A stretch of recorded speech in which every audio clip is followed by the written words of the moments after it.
a long time, and been developing software for the industry since 2008. I do want to thank Joe for putting this presentation together, and his series that he's going to be having this summer. And so we're going to start out with estimating and then design and analysis, so it kind of logically flows. I'll be using a die example today that was created in Cimatron for the purposes of demonstrating DieEstimator. Okay, so DieEstimator, the program was developed and is continually developed by estimators for estimators. And what that means is the background, the feedback we get from our users, the development processes that we use, or our goals are all geared around what real die estimators are facing every day. It is currently being used by hundreds of clients, and at last check, we're doing about 500,000 estimates per year through DieEstimator. So let's talk about some challenges that faces the industry. You basically got two kinds of estimators. You have those who build dies and those who buy dies. Your builders are your tier 3s, your tool shops, captive metal stamping die shops, for example. And then on the buyer side, typically these are your OEMs, tier 1s and tier 2s, even though those can be both. So what are some of the challenges that everybody is facing? A die builder is tasked with successfully quoting dies so that they can maintain profitable business. That's their main goal. But in the course of doing that, they're faced with excessive quoting, very low closure rates in most cases, in the order of 2 to 5% closure rates. They experience occasionally mistakes in quoting, which can be pretty costly. And then they're challenged too now with finding and retaining die cost estimators. On the buyer side, you've got the challenge of getting tooling quotes to support production part estimates, whether it's to actually quote the part, set a budget, or plan manufacturing. The catch here is that a lot of your buyers are dependent on tool shops, hence the burden on the die builder for excessive quoting. The die buyer sees large price variations in the plus or minus 50% range, even greater in some cases. And oftentimes the die buyer may or may not have limited die design experience. So DieEstimator, as it was created and as continues to develop, addresses these challenges. So I put together a solutions checklist. What should you be looking for in a solution for die cost estimating? First of all, it needs to be capable of estimating any part, any die type, and to any die construction specification. And that's very key because not all dies are created equal, depending on whether they're short run, long run, plate construction, cast construction, and those types of detailed specification can have a substantial impact on the die cost. The solution needs to be fast. Usually estimators don't have a lot of time to quote dies. They may get a lot of dies all at once to quote, so it needs to be fast. For usability, it needs to be easy to use. You shouldn't have to learn a complex CAD system in order to quote a die. It needs to be configurable. So everybody's costs are not the same. We know that, especially if you're a die shop. Your hourly rates, your profit goals, how you do things vary widely among die shops. So the solution has to be configurable to your shop. The fourth point here is it's got to produce information so that you can better support your customer. They're going to want to know how big is the die, what is the tonnage, what's the minimum shut height, and so forth. How much material does the die use per stroke, per part? And so those types of information need to come from the die cost estimating system as well. Very important, I think, is continuous improvement. A lot of the solutions that have been developed over the years, they come out and then they remain static. They don't change with the industry. They don't change with user feedback. DieEstimator does do that, and we're continually improving the product. Joe, I believe you've got somebody in the lobby. There you go. Now, another issue that you should look for is how accessible is the software? Is it standalone on a single computer, or can it be applied to multiple sites, multiple users, and is it mobile? Getting toward the end here, training and support. Are the people that are training you and the people that are supporting the product, do they know dies? That's pretty important. Not just can they operate the software, but can they answer the how-to questions? And finally, is cost effective? It's got to have a good return on investment. So I put up a sample return on investment table here, showing you what is typical we see in return. The numbers will vary depending on your number of quotes you do, what your closure rates are, and so forth. But keep in mind, we rarely run into a case where there's not justification for improvement. So let's take a typical die shop here that does $5 million a year in die sales.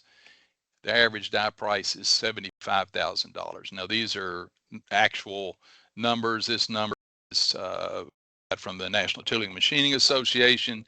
This number is what we typically see as an average cost for all dies. Of course, the range can be very wide, from $10,000 single hit die to hundreds of thousands of dollars for large cast tools and everything in between. So in this example, let's say that the closure rate is 3%. Let's look at the current column first here. If I need $5 million in sales, I'm doing 3% closure, I've got to quote $167 million worth of dies per year to stay in business. That's at this price, a little over 2,000 quotes. And this is a pretty realistic number here, is we often hear, an hour per quote average. So that means I'm spending 2,200 hours per year quoting. If you take the engineering rate to do that, we're going to spend on just cost estimating, not including sales activities, of $250,000.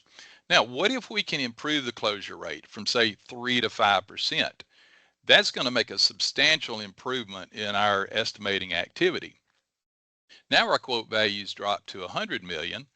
Quotes required drops to 1,300. And before I go on to the for quote, let's look at this. How do you get from 3 to 5%? It's easy to say, but is it realistic?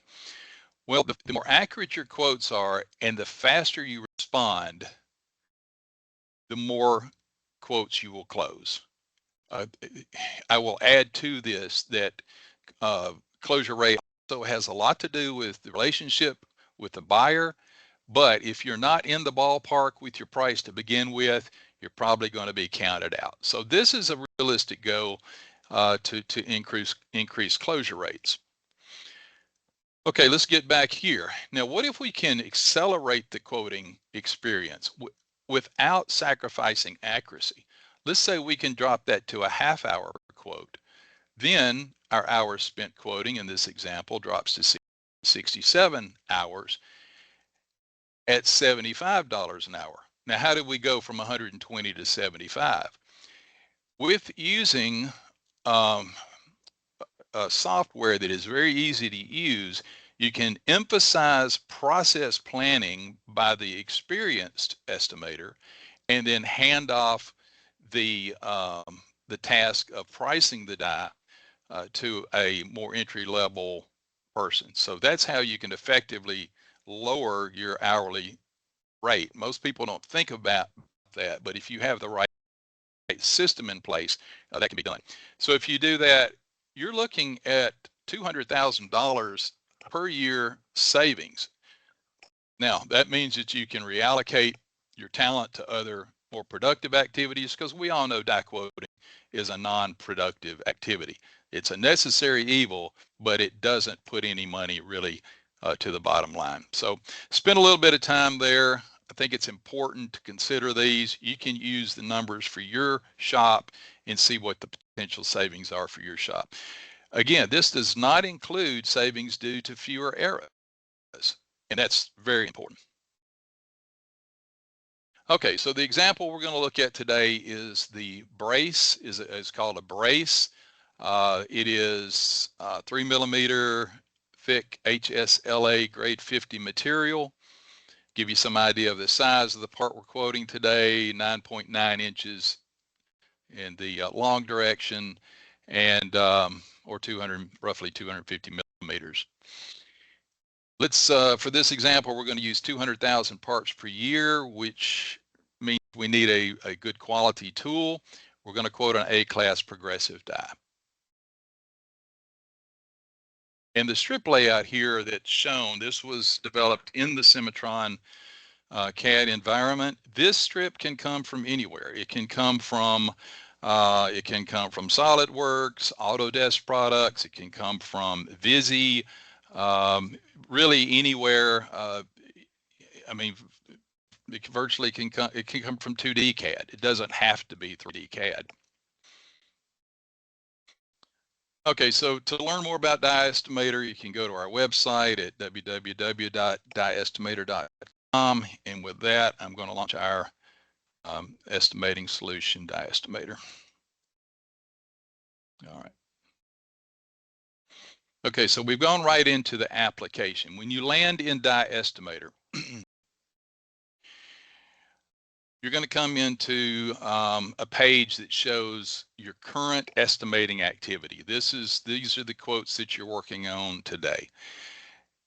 We do manage the life cycle of the estimate through completed estimates, awarded estimates, and in awarded estimates, you can also enter the cost. And we'll get to why that's important here in just a moment. More lay of the land here. You've got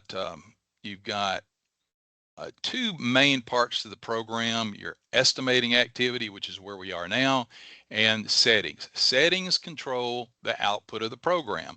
This is where your standard costs are, your hourly rates, your profit goals, your die size standards, your die construction specifications, your sheet material database. All that's in settings, and all of that is configurable to by the user. We're going to start with an estimate. We'll end over here. You also have your user administration area over here. We have the messaging system, which will tell you what the latest changes are to the program, which are pushed up automatically. There's no software to download. It is, you know, these changes are made, and everybody is notified when there's been an improvement. Also under here is the training series. When you're getting started, you'll want to watch the training videos on how to use DieEstimator.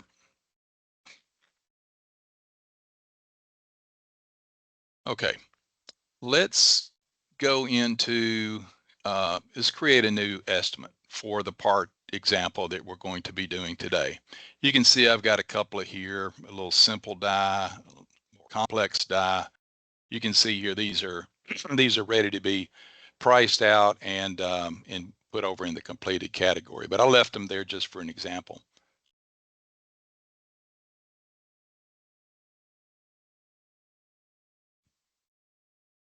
All right, so we'll start with a new estimate. Now you notice there's two buttons over here.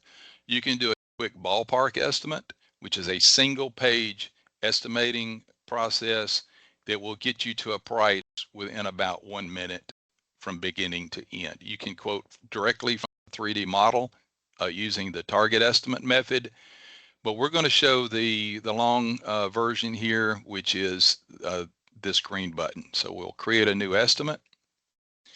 And you'll see here there are tabs across the top, and this is just a natural flow like any DieEstimator would do. We're going to start out with some requests for quote information.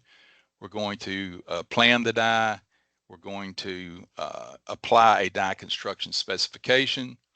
Then we will calculate all the die sizes. There's a lot here in tab 4. This is all automatically calculated for you. But in DieEstimator, though things are automatically calculated, that does not mean you can't modify them. So if it comes up with a die shoe size that you want to make smaller or larger, you can do that. You can add in this tab any custom items in addition to the standard items that are already in DieEstimator. You can put in die tapping, transfer tooling, gauges, anything you can come up with can be added here. They can be saved as standards and reapplied to future estimates. Next is tab 6, which is where we're going to roll up a detailed bill of material style cost estimate. And then if you choose, and not all die shops need this, some stampers may use it for selecting the best method for quoting the part or tooling the part, and that would be the cost estimate for the part itself. This is basically a stamp and ship estimate. And then lastly, we'll look at the report, which is quite detailed. All right, so let's get started. And we're just going to go through here just like if this was a new estimate for a customer. It will tag the estimate with a name.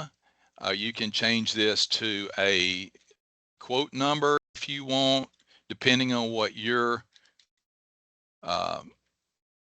method is internally for tracking quotes. Then you select your customer.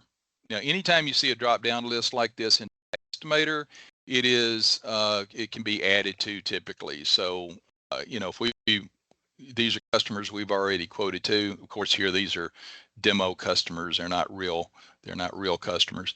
But if you want to, let's say it's a quote for a new customer, linked here to rapidly create a new customer or a new project. So we're going to pick this Auto Parts Incorporated, and you notice we got a pop-up. It says this customer has a default die specification. So once we create a die spec for a particular customer, it will ask you whether or not you want to use the spec or create a custom spec for it. You can do either one you like. We're going to use the default spec for this customer, but yet we'll be able to change it.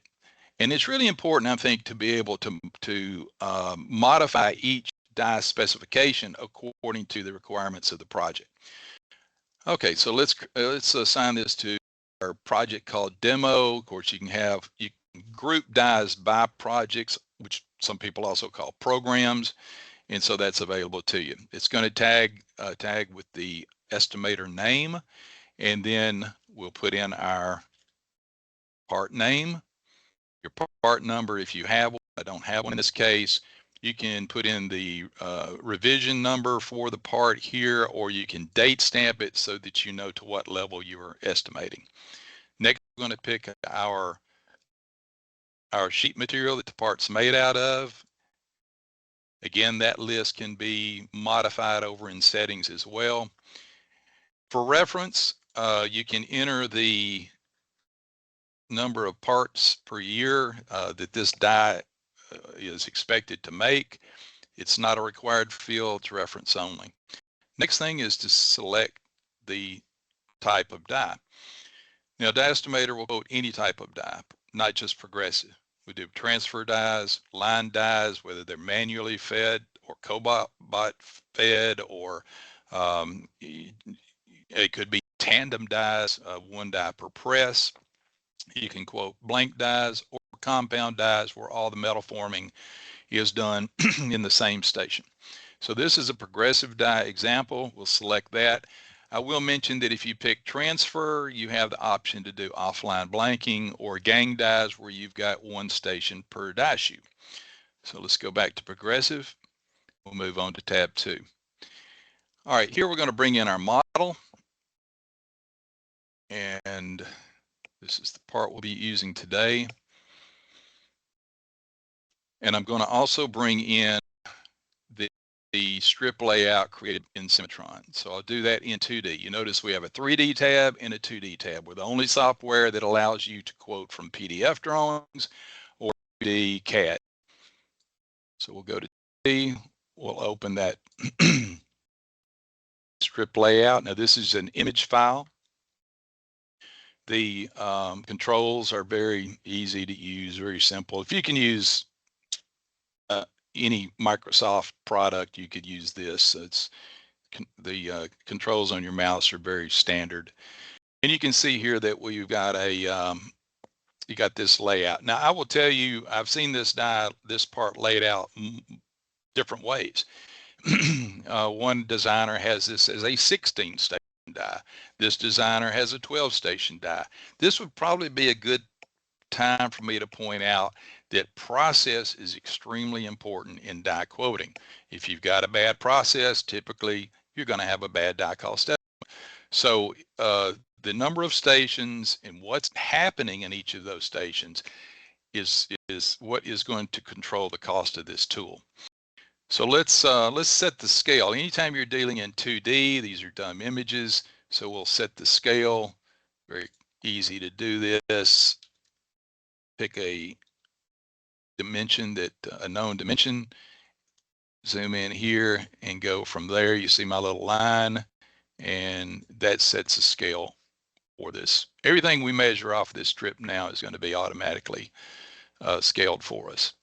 Okay, now let's put in, you see this panel on the left. These are values that we need to enter in order to appropriately cost the die. Let's start out with material thickness. This can be either done by a formula, it can be measured, or it can be just entered directly. Now you notice we're working in imperial units. DieEstimator will work in either imperial or metric units. So let's say this is 3 millimeter. We enter a formula to convert that to inch, and so it's 1/18 thick. Now we know from our layout what the stock width and pitch of this progressive die is. So let's put that in there. We'll do the same thing for the feed. The part height is going to affect our forming depth and the cost to manufacture the punch-in dies for this shape. So we're going to detect that from the CAD model. The next thing we're going to do is select a carrier type. This is a double edge carrier. You can add additional material to the carrier if you want. Because this is a progressive die, you notice it automatically set the pitch or the step of the die to the same size as the blank. Now, if you're running a transfer die or a line die, your step and your blank size often are different. Okay, now let's get into actually measuring our cutting and forming. This is really key to getting an accurate estimate. Let's start out with our blanking section. Now I can measure this, but if you have, let's say that you have this data available from SolidWorks. I'll just use that for an example. You can enter these values directly. You don't have to use the takeoff. I happen to think this is a good way to do it. It's very fast. So we'll start out with blanking. And I can use some basic shapes to estimate the size of these punches. And so we'll do this one. There's actually a punch right here. I grabbed the wrong strip. I know what I did, but there's a punch that goes there. And let's get some more measuring or more blanking here. We can blank in this area. And you notice here, I'm just tracing around the shape. This is very fast to do. We've got 2 blanking punches here. So I'm going to zoom in a little bit to make it easier. Let's go across here, around here.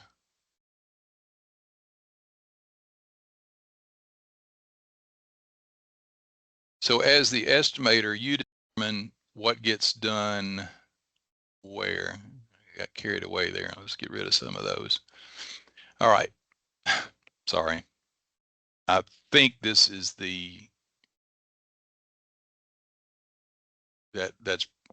this has something to do with the fact that I'm doing this on Teams. Let me let's go back into this.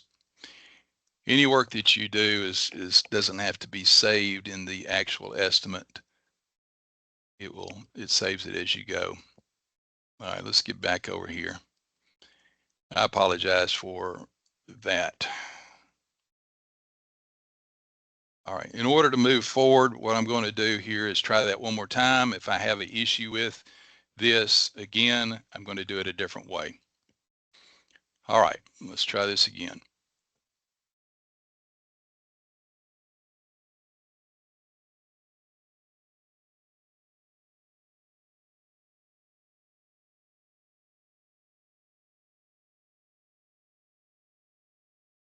I'll kind of speed this up a little bit for time's sake.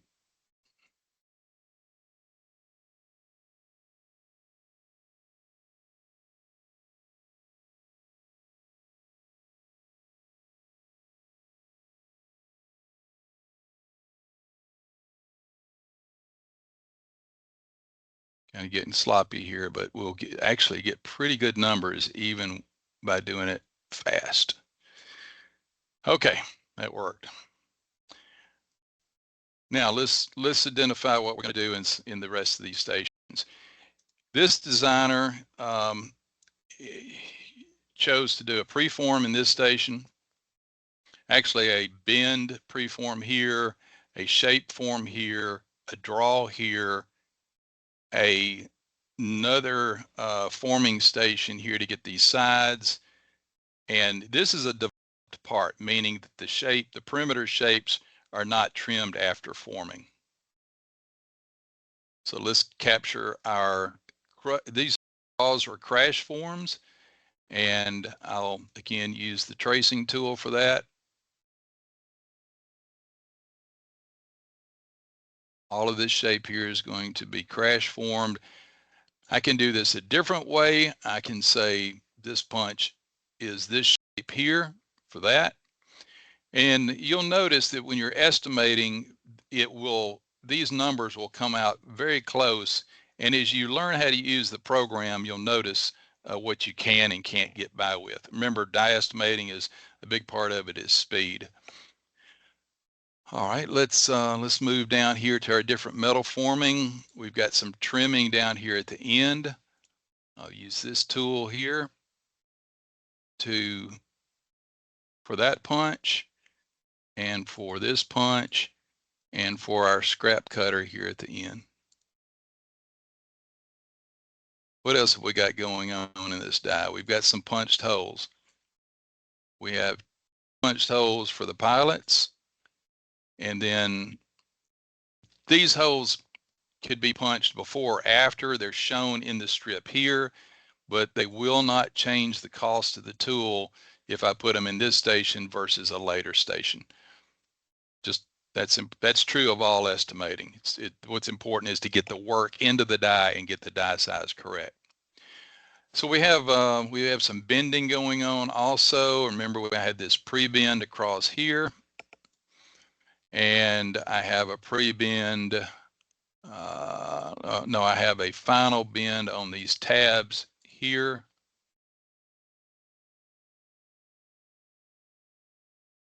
I have a restrike station here. Let's restrike this draw. I will just use this area here that's going to get restruck.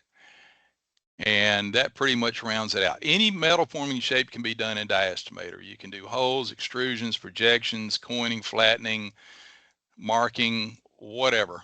Now I can estimate my wire EDM a couple of different ways. I can use the estimator, and it will based on the cutting, it will estimate the wire EDM for your punch plate, your die plate, and stripper. If I want to get a little more exact, I can say I'm only going to make this area here with wire. So I can retrace this as well. And you notice it's measuring. And I'm going to make this on the wire machine in this area here.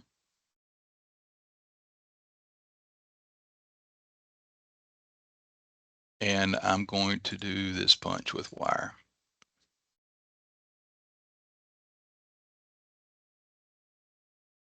Okay. So 58 inches of just for those 3 punches, not wire cutting the pilot holes, the pierce punches, or anything else. Okay, you can copy this down if you want.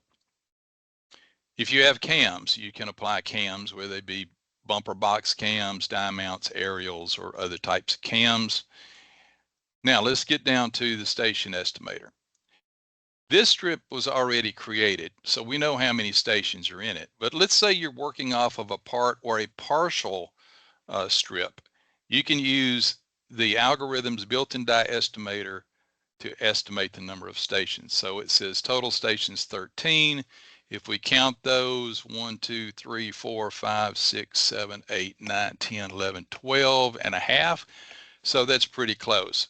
What if we want to modify that? You can show the details of the stations and you can modify the station lineup if you want. For example, if I wanted to cut back on some of my pilots, I can do that. So anything that's suggested with a blue button in DieEstimator can be modified. If I'm doing a part inspection, let's say it's a PPAP, I can use this button to estimate the number of dimensions that are going to need to be checked. If I have a PDF drawing of the part, I can bring that in and literally count those critical and non-critical dimensions. Now, in this case, we're doing 1 part per stroke. You can do more than 1 part per stroke, of course, in this section right here. Now let's apply a die specification. Remember early on we said this customer has a spec assigned to it. We can either apply this one or we can bring in a new one. If I wanted to change the specification, I can. I will use this A-class spec with PPAP. And you notice the spec is even though it's detailed, everything was brought in for me automatically. What type of springs, how I'm retaining the stripper, how I'm retaining the springs, whether or not we're doing die inserts and buttons, all of those options, guided stripper, types of guided stripper. The one thing that DieEstimator does well is it answers affirmative to the what if questions. We do these demonstrations a lot. We get, will it, can it do this? Will it, can it do that? Well, yes is the answer most of the time because we have been not only asked those questions, but we have built those capabilities into the software. All right, so there's the die specification. We can select the tool steels that I want to make things out of by choosing from the tool steel list. Again, this can be added to or taken away from if you want. And so once the die spec is established for this die, we move on to calculate. We've got a shortcut button here that will calculate everything all at once. It sizes this die at 96 by 33, 2-inch top and bottom shoe, 4 guides per set, 4 setup blocks. Where did it get that information? That came from your settings. You can establish for certain size tools how you would normally build them. If you wanted to change any of this, let's say I want to go a little thicker with the bottom shoe, I just edit it. So it calculates it, then you have the opportunity to edit. Our plate thicknesses are all here. Next, we're going to size the shut height. Now, if you're a metal stamper, you're typically going to want to fit this die to one of your presses. Well, you can do that. You'll have a list of your presses here that are saved in settings. You pick the press that you want to run the die in. It will compare the die requirement to the press specification and give you a yes or no over here. If you're a die builder and you want to estimate to a specific shut height, let's say your customer didn't want 24, they wanted 20-inch shut height, you can enter that in. So it works for both the die builder, the metal stamper, or anyone who needs to quote the die. As a result of that shut height estimate, we now have our build-up height, number of parallels, width of parallels. If you want to add master change plates to the die, you can do that. That can be controlled here or in the spec. It also estimates the amount of 3D punch and die face machining for things like punch and die faces, restrike faces, recuts, depending on the type of material. If you're running ultra high strength materials, you need to do multiple face recuts on punches. You can do that here. You can add details also if you like. And then next is your stock control items, things like lifters, anti-ejectors, guide rails, and so forth. So again, an estimate has been provided that can be accepted or modified. Next is sensors. This is brought in the standard sensor package that we like to use or that is set for this particular client, but you can change that. Let's say you wanted a short feed sensor and a part off sensor. You just add a sensor here. If you have custom sensors, you can add those in the custom items. So let's move on to custom items. There are both standard and non-standard custom items. A non-standard custom item is literally anything that you get a quote on that you want to add to this die estimate. A standard item is something you saved before. So let's say that you wanted to add a scrap chute. You can put, let's say, 3 scrap chutes on here at the estimate that you've created before. You can add a number of items. These are items that are, there's many more in the database to choose from, but you only pick the ones that you typically would want to use for your shop.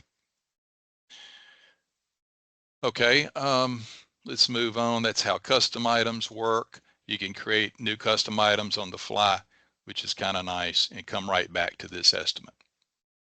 All right, now we're ready to price the tool out. When we price the tool, we can price it based on different scenarios. First is, this is a subjective opinion of how difficult this tool is. You can create die difficulty factors based on anything. It could be based on the customer, the type of tool, anything you like. These are fully customizable. It comes standard with average, difficult, and easy. So we'll call this an average die. And this is going, what does that control? That controls your design hours and your development hours. Next is your standards group. So DieEstimator comes with industry standards already in it, but then you can modify them if you like. And I'll show you a little bit how to do that in just a moment. So we're going to use our set of standards here for this imaginary company. We can use labor rates from anywhere in the world, and we can also create multiple labor rates. I'm going to do this based on a North American rate. Then you can choose your profit goal. If you're a metal stamper, maybe you don't want to add profit to this tool. Maybe you want to make the profit on your production part. You certainly can do that. Or you can add profit based on how you cost dies within your die shop. Do you do a flat 20%? Do you do a percentage on material, percentage on labor? Really, however, that's why configuration is so important. Not all shops do it the same way. So we'll just apply a 20% profit to this die and build the estimate. Yeah, I mentioned earlier that we create a bill of materials style estimate. It's categorized by grouping for the die, things like the shoe, the build-up, the punch and die, but also it's divided into material and labor. So blue is material, green is labor. And you'll see, now this is only what applies to this tool. There are many more, but these were not applicable to this particular tool. So we're going to hide lines with 0 values to make it easier to read. So let's look down through here. We've got a die shoe estimated material cost of 11,000, this many hours, total die shoe 12,000. Now keep in mind the labor for machining the die set is in the punch and die category. Next is our build-up. Here we just have parallels, our punch and die that was measured, and over in tab 2, options that come over from the die specification. You can see quantity, standard, cost, quantity, standard, cost, and subtotals for each grouping. So we go down through here, tool steels, sensors, wire, EDM cost, surface machining, and so forth. So all of this is rolled up into a total, and for this particular die, we have a total material of 44,210, labor cost of 69,344. Total, you could call this direct cost or gross cost at 113. Then we can add material and labor profit on top of that. Again, how you configure what is labor cost and what is labor profit is really up to how you cost your tools. So the estimate for this die is 141,942. The last thing we do, if you want, before we complete this estimate, we can do a quick production part estimate. Let's say we put in 60 cents a pound. We're going to run maybe 20,000 per lot at a rate of, say, 2,500 parts per hour. Takes an hour to set up the tool, tear it down. Maybe our press rate is a pretty good size press. I'll use 250 for that. And the amortization quantity really is up to your customer, but for example purpose, we'll put 400,000 parts for amortization, and then we'll calculate the production part cost. Now, this part's $2.59 with that scenario. This will change if your lot changes, your material cost, your amortization quantity. Of course, we show it with and without tool amortization. This really gets to be interesting when you get into small lots. Then things like material, then things like tool amortization become real important. So this tool is in DieEstimator for those who want to use it. Maybe you want to use it to decide between transfer and progressive, or maybe progressive or partial progressive with laser cutting. It'll help you decide what is the best way to tool your part. And then the last thing is the report. Early on in the presentation, I said that detail is important. Your customer is going to want information. This report can be exported to Excel or exported to PDF. Here is the general information about the tool, how we priced it, and we haven't confirmed it yet. Matter of fact, I'm going to go back and confirm this here at the end. Just because we estimated 141 doesn't mean that's what we have to quote it at. Let's just round this off to 142,000. Then we'll go back over to our report, and you notice here that I estimated it at 141.9. I want to confirm it at 142. Here's information about the part, my sheet usage on a per part basis, what operation we use, how many parts per stroke, what the die station count was. A lot of customers want to see this. Your approximate die size, including the approximate weight of the tool. This number is typically pretty good out of DieEstimator, so 9,400 pound die. Your tonnage estimates, your cost summary by category, your cost roll up, your estimated delivery, your hours by center, which is broke down into these work centers here, your part cost estimate, and the images that were used to quote the die. This looks virtually the same in the Excel report.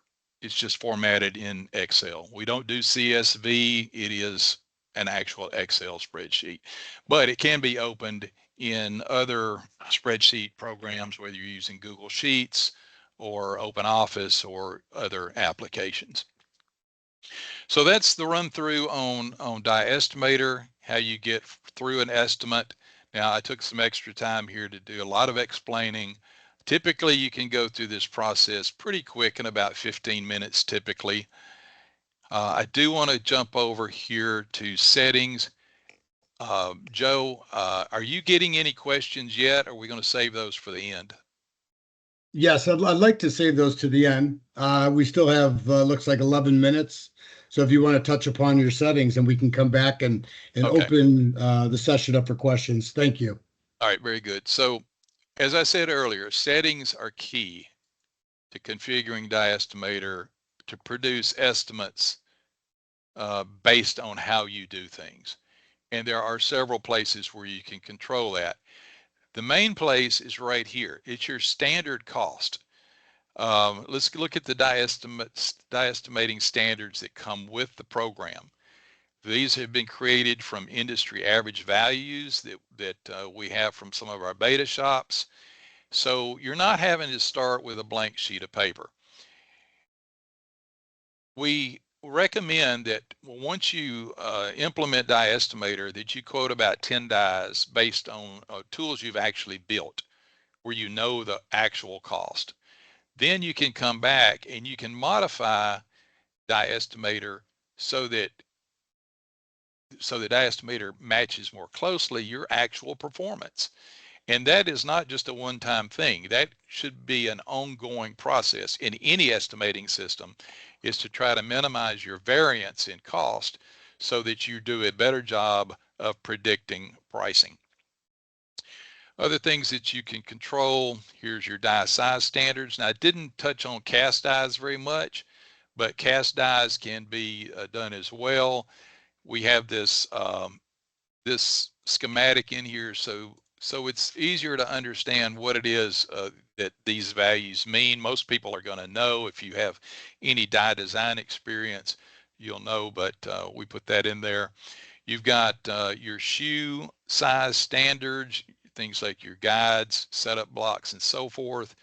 Stripper weight maximums, cast shoe void percentages, cast pattern cost as a percentage of the shoe, your die plate thicknesses, build up estimate, and cutting force calculations. You can control your wire EDM speeds or speed for your average wire for your wire room and for your 3D die surface machining. We talked about standards. There's a whole list of custom items that can be created. Anything that can be created can be modified just by clicking on the link. It'll bring it up. You can change it, and then you can save it. We've got your springs for both nitrogen and coil die springs, tool steel cost. Again, this can be added to. You can create them to your heart's content or remove those that you don't use. Same thing for sheet material. It's going to come with a cast die spec, high production spec. I put this one in here just to show you this is maybe your stamping shop specifications for your company. So you can create these as well. Very easy to create these from an existing spec just by opening the spec, making a copy, and then editing it. So you don't have to do these from scratch each time. Here's your sensor table, your press tables. These can be imported if you have a spreadsheet of these already. Labor rates. Typically, a tool shop will only have one labor rate here. Those who are buying dies may want to create multiple labor rates depending on whether they're outsourcing tools. Profit goals, you saw that earlier. Your delivery estimate based on hours and what your customer preferences are. You can actually discount by a customer. You can mark it up for a customer and save specs against the customer. So that's the settings. I ran through that pretty quick, but let me reemphasize the strength of DieEstimator is to be able to configure to your cost. And I know from experience of implementing many of these that there is a wide variation. And it is really important that you be able to do this at a detailed level, especially if you're a die shop. If you're a metal stamper, maybe the standards that are in here are adequate for budgeting and planning. You do have the ability to change those, keep in mind, but again, you're probably not going to have access to detailed job cost information to do that. You'll have to do that off of price history. History is really important. One thing you can't get from a spreadsheet is data, a database application. So what we do with this, again, this is each client, which would be you, the customer, has your own spot in DieEstimator. It's not accessible to anybody else. It's under control. You can even implement multi-factor authorization if you choose. That's available as an option. And so let's see, I kind of lost my train. All right, there you go. Yeah, so configure secure. I was touching on security. Encryption is in transit both ways. In storage, it is under tight control for username and password and multi-factor if you choose. So those are your information is your information. Once the system is set up for the client, you can have multiple users within the same client. And the beauty of the way this software is written, you can have a plant in Mexico, one in Canada, in the US, in Europe. It doesn't matter.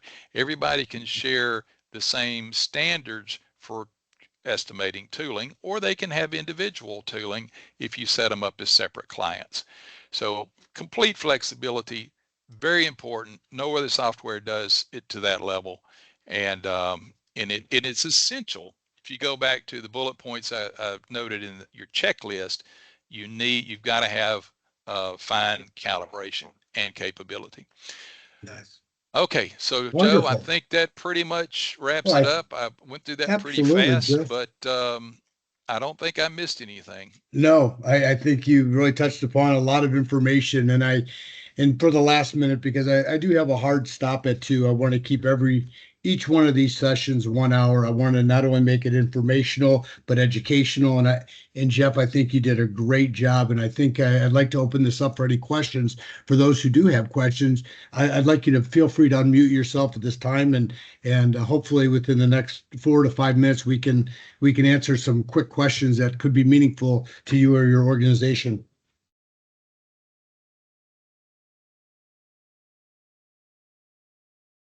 Jeff, it looks like you really did a great job there. I must have, yeah. So no, and if you think of questions later and you want to get back to us, certainly you please. can do that. One thing I did not talk about was reporting cost. So once the estimate is complete, you can report your cost for that. It's going to be very, very useful in making sure this system produces prices that you want, not just what the software company wants. So keep that in mind. Wonderful. I guess that's my final comment, Joe. Yeah, I think before we end this, I want to let everyone know, first of all, I want to thank each and every one of you to coming to our webinar series. We will have Cimatron on next, which will be going through their design application, showing how the different templates that can be brought on to solve all your issues as it designs at probably the fastest rate in the industry. And I should know, like I said, I was part of the Visi series, which was a great series at one time, but has basically moved on to greater things, and that's Cimatron will be showing you with that application next week, and then also introduce you to Jeannie He, who from ANSYS, who will ultimately show you her simulation and how you could prove out your tooling. Ultimately, if there's anyone who has any questions, I want you to feel free to email me, call me. I think everyone knows who I am and would feel comfortable contacting me. I do have this recorded, and I will put this up in the AutoStamped area on the YouTube, and I will send you the link if you'd like it.